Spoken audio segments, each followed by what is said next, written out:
wabarakatuh. Kami dari kelompok 1 yang beranggotakan 4. Saya Amelia Utari 19011005.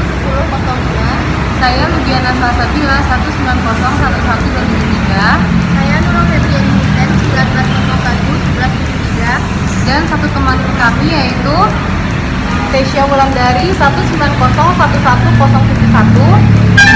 Mata kuliah metode penelitian survei. Dosen pengampu Bu Nurmina SPCMA Psikolog. Dari sesi E. Pada kesempatan kali ini kami akan menjelaskan tentang penelitian ilmiah dan jenis penelitian.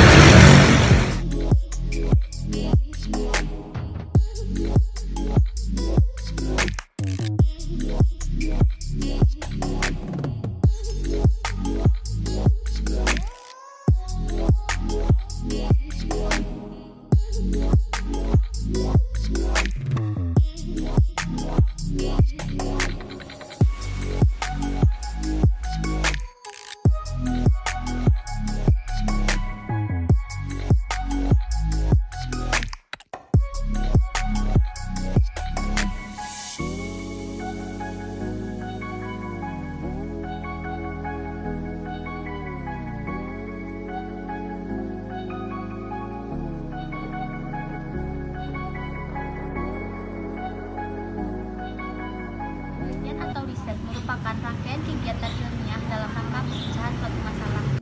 Hasil penelitian tidak pernah dimaksudkan secara langsung sebagai pemecahan atau solusi bagi masalah yang dihadapi. Karena penelitian merupakan bagian dari usaha pemecahan masalah yang lebih besar. Penelitian berfungsi untuk mencarikan jawaban dan pemecahan terhadap masalah yang dihadapi, serta memberikan alternatif lain yang memungkinkan untuk memecahkan suatu masalah. Sebagai suatu kegiatan ilmiah, penelitian harus memiliki karakteristik kerja ilmiah sebagai berikut. Yang pertama, tujuan. Penelitian harus memiliki tujuan. Maksudnya di sini, penelitian tidak boleh lepas dari kerangka proses pemecahan permasalahan. Walaupun penelitian tidak memberikan penjelasan langsung terhadap pemecahan permasalahan, tetapi hasilnya harus mempunyai kontribusi dalam suatu pemecahan permasalahan. Hasil penelitian harus memiliki penjelasan akan pertanyaan yang akan diteliti nantinya, dan harus dapat melandasi keputusan serta tindakan dalam pemecahan permasalahan. Oleh karena itu, penelitian harus memiliki tujuan yang lebih luas daripada hanya sekedar melihat hubungan yang terjadi di antara variabel atau permasalahan yang diteliti. Penelitian pun juga memiliki tujuan yang lebih daripada sekedar memperlihatkan perbedaan yang ada daripada kelompok-kelompok atau subjek yang terlihat sebagai sampel. Yang kedua, secara sistematik. Langkah-langkah yang dilakukan dari persiapan awal sampai kepada penarikan kesimpulan harus memiliki tujuan yang benar sesuai dengan metodologi yang baik. Artinya di sini, langkah-langkah yang dimulai dari persiapan, pelaksanaan, sampai penarikan kesimpulan di akhir harus dilaksanakan dengan benar dan sesuai dengan metodologi penelitian yang benar dan baik. Kegiatan penelitian bukanlah sesuatu yang mudah, karena kualitas penelitian banyak ditentukan oleh ketepatan metodologi yang benar. Oleh karena itu, tanpa adanya perencanaan yang baik, maka kegiatan tidak dapat dilakukan. Yang ketiga, penelitian dilakukan secara terkendali. Dalam batas-batas tertentu, peneliti harus dapat menentukan fenomena-fenomena yang terjadi dan memisahkannya mana fenomena yang akan diamati dengan fenomena lain yang mengganggu.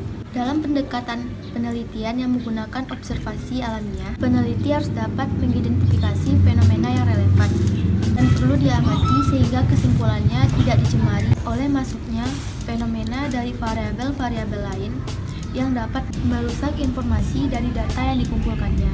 Penelitian eksperimental, kendali ini menjadi semakin penting karena inferensi mengenai hubungan sebab akibat pada gejala yang diteliti secara eksperimental tidak dapat disimpulkan dengan tepat apabila peneliti tidak mampu mengendalikan variabel-variabel dari eksperimennya.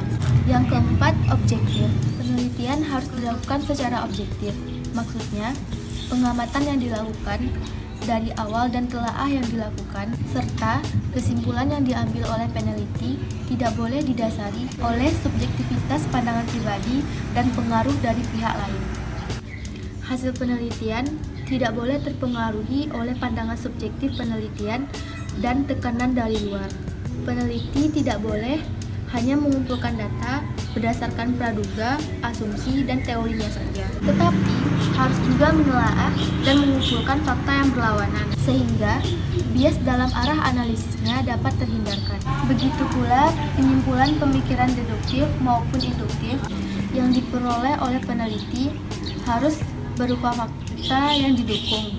Yang kelima, penelitian harus tahan uji. Di sini, penyimpulan harus merupakan hasil dari proses penelaahan yang didasari oleh metode yang benar dan teori yang benar, sehingga siapapun yang akan melakukan replikasi penelitian tersebut akan mendapatkan hasil yang sama dan serupa pula. Penelitian akan lemah apabila berlaku pada kondisional yang sempit dan waktu yang sempit. Namun demikian, penelitian yang tahan uji tidak berarti harus memiliki generalisasi yang luas.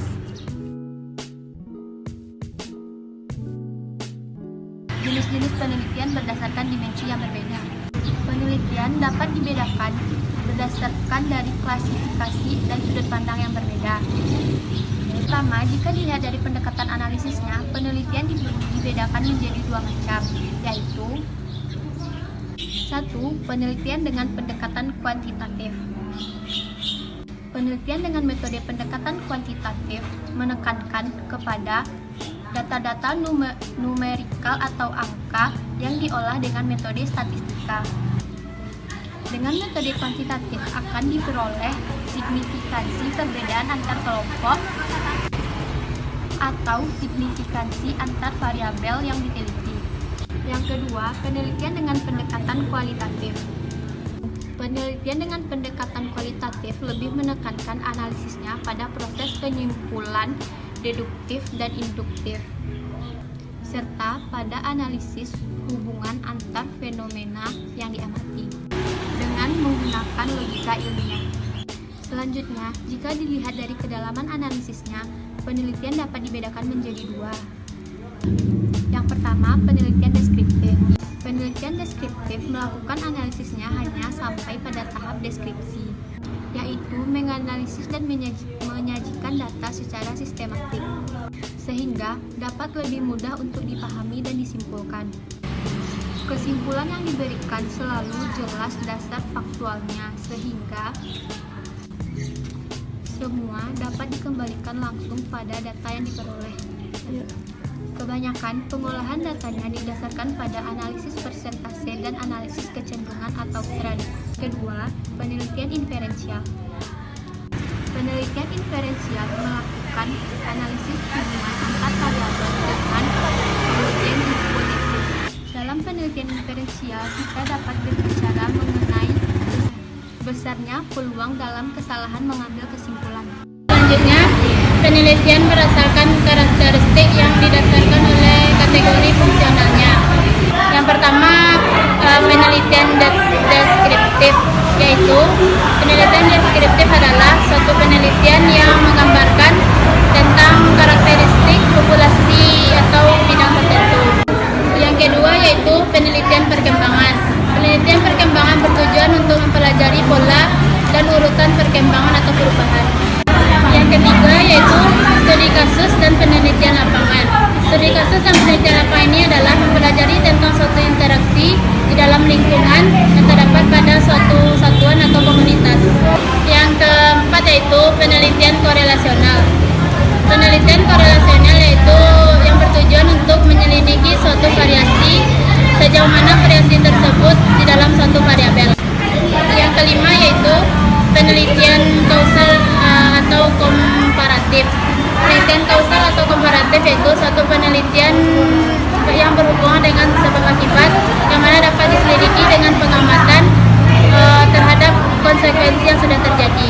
Yang keenam yaitu penelitian eksperimental murni.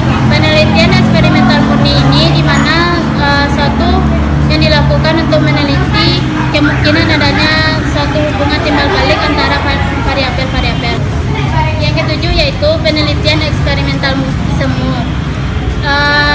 Di sini eksperimental semu ini hampir mirip dengan eksperimental murni. Akan tetapi eksperimental semu ini lebih relevan dan tidak dapat dikendalikan oleh dimanipulasi. Oke, di sini saya akan menjelaskan tentang kuantitatif versus kualitatif. Pendekatan kuantitatif lebih menekankan analisisnya pada data-data numerikal atau angka yang diolah dengan metode statistika. Pada dasarnya, pendekatan kuantitatif dilakukan pada pendekatan inferensial dan menyandarkan kesimpulan hasilnya pada suatu probabilitas kesalahan penolakan hipotesis nihil. Dengan metode kuantitatif akan diperoleh signifikansi perbedaan kelompok atau signifikansi hubungan antar variabel yang teliti.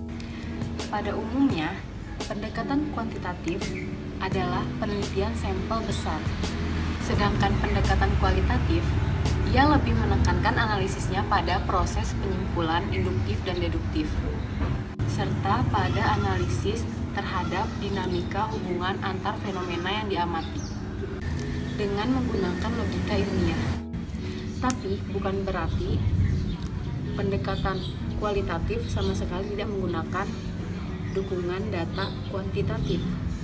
Akan tetapi penekanannya tidak pada pengujian hipotesis, melainkan pada cara menjawab pertanyaan penelitian melalui cara-cara berpikir formal dan argumentatif.